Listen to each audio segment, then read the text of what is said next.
Hi, class. So you picked the Golden Gate Bridge, which is my interlanguage part. I wanted it to be symbolic about how interlanguage bridge the gap between one language and another. So my slide is on interlanguage. Basically, interlanguage is a linguistic system used by second language learners.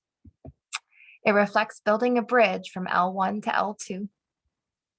It is entirely different from both L1 and L2. It has different qualities. It follows its own rule system. It is dynamic and permeable, which means it can be very changeable. It is affected by the native language. Now, that means that a lot of L2 speakers take what they have from their L1 and they apply it to their L2. Now, this can make mistakes, and these mistakes can either be a hinder or they can be useful.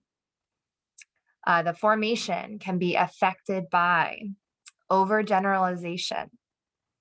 It can be affected by different learning strategies. It can be affected by that language transfer that I just spoke about. It can be the transfer of training, it can reflect the teacher and the strategy of communication. So this picture to the right is a very good symbol of how interlanguage builds between the first language, and in this case, Russian, to the second language, which is English.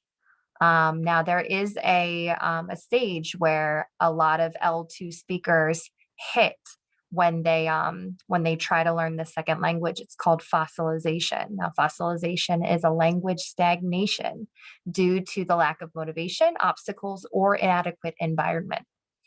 So the reason that interlanguage is so important to get to know when you're a teacher is, in my opinion, this really helped because I think that it helps me realize what my L2 learners are going through. And that's important to know, especially because these students are going through a lot of different cultural changes. And it's important to get to know, be empathetic and get to know what they're going through.